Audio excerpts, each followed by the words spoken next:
Warning: our YouTube channel and its videos may contain scenes, language, and content that may not be appropriate for all audiences.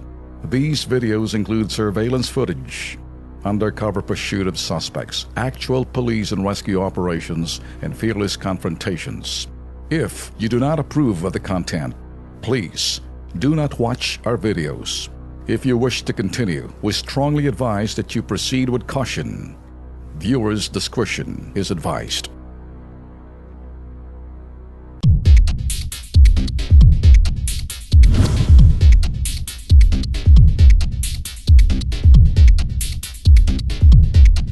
Nako mga ka-KP, bumulaga ho sa social media ngayong araw na ito ang videong kuha ho ng isang motorista. Ano ba nangyari dito? Ito ho, ang nangyari po yan sa Quezon Avenue sa EDSA noong March 8, kahapon lang po yan, bandang alas 3 ng hapon. Kinukunan po yan yung driver ho ng Metrolink bus.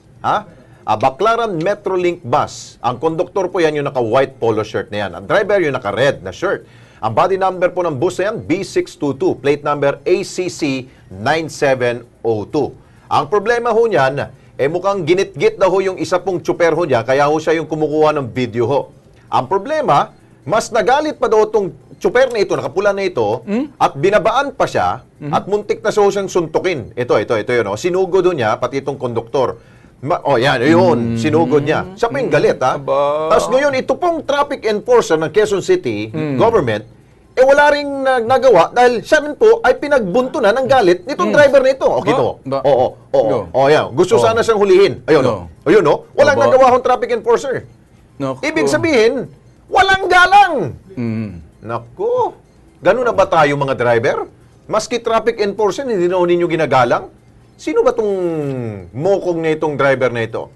Alamin natin para makakuha tayo ng kilos prontong aksyon mula ho kay Attorney Eileen Lizada, isa po sa mga board member po ng LTFRB at siya rin po ang tagapagsalita. Ang dami ng problema ni Attorney Eileen. Attorney Eileen, magandang gabi ho sa inyo.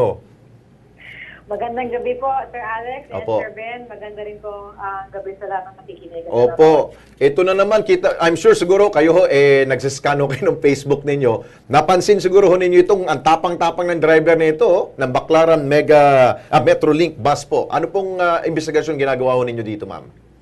Okay, na-check na ho namin yung franchise verification niya, ay yung papeles naman niya in order. Opo. Pero nag-issue na rin ho tayo ng show cause order. So, may hearing na ho tayo nakaschedule sa March 15.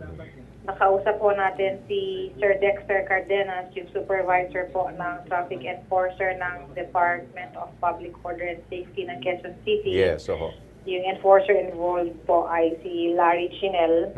Inimbitahan namin sila, pati si Kasidsid, yung victim po, yung rider. Opo. Para mag-attend ho ng hearing sa March 15. Hindi ho namin tinotolerate yung mga ganitong klaseng mga asal, yung mga accusations po nila. We need to address po directly. Ano po bang initial na pinag-ugatan nitong gulo ho dito sa driver and yung pong sa kumukuha ho ng video, ma'am? Ang pagkakalam kasi namin, yung driver ng bus, kailangan niyang magbaba ng pasahero. Pero nung nakita lang, allegedly, kaya tayo magpapatawag ng hearing para ipapaklaran natin, allegedly may nakita siyang enforcer sa unahan, so kailangan na niyang ibaba yung pasahero niya. Kasi kung hindi, mahuhuli siya ng enforcer. Pero yung pag-open ng door nung bus, nandun naman yung naipit yung rider, si Kasidsid. These are all things na kailangan naming i-clarify sa hearing po sa March 15. Pero ang hindi magandang pinakita ho ditong tsuper ho nito, yung pong awayin rin po niya yung traffic enforcer, ma'am, no? Kasi walang respeto. It shows walang respeto sa persons in authority. Kung wala ho kung ganyan ho ang inyong attitude sa mga liliit na sa mga bagay na ganyan, mas lalo na ho for bigger sa mga regulasyon o patakaran. Hindi ho pwede ganun. Yun. So, March 15, tabayanan natin kung ano pong magiging resulta ho ng inyo pong pinatawag ho ditong investigasyon, ma'am. So, Attorney Eileen, thank you so much po, ma'am. Salamat din Salamat po, po. Sir Alex and Sir Ben. Thank you po, thank you po. Yung Ben, Alam mo, ikaw. Lex, ako nakita ko kanina, talagang abusado yung driver na yun eh. Hindi ba, yun ba yung bus na noon na medyo nagkaroon din ng problema at nag-issue rin na, matatanda ko, Metrolink ba yun? Iba-iba. Iba naman yun. Iba yun. Iba naman yun. Pero itong nakita ko ngayon, parang ang dating ng driver, talagang gustong, I don't know. Gustong, Oo. ano tawag niya, sa Bisaya ba, gustong kumuton ang naong sa Oo, parang traffic gustong, enforcer. bang ibig sabihin? Lamukusin yung mukha ng Oo, driver. Sobra. Sobra Bumaba pa siya. The mere fact na bumaba ka, ito ang gusto naming sabihin ho sa inyo. Pag kayo'y bumaba sa inyong sasakyan at kayo mismo lumapit doon sa sinasabing partido or sino man yung individual na nilapitan nyo na yung dating ninyo hostile, may mga ibang lisensyado. Ang kamao o hindi, lisensyado sa kanilang baril because may threat na yan. Baka kasi malagay kayo sa alanganin. Do not go down your vehicle. Kung kayo mga driver, huwag kayong bumaba sa inyong sasakyan. Kasi yan ay nag-uumpisa ng gulo. Pag kayo'y bumabat, lumusob, abay pwede na kayong i-confront.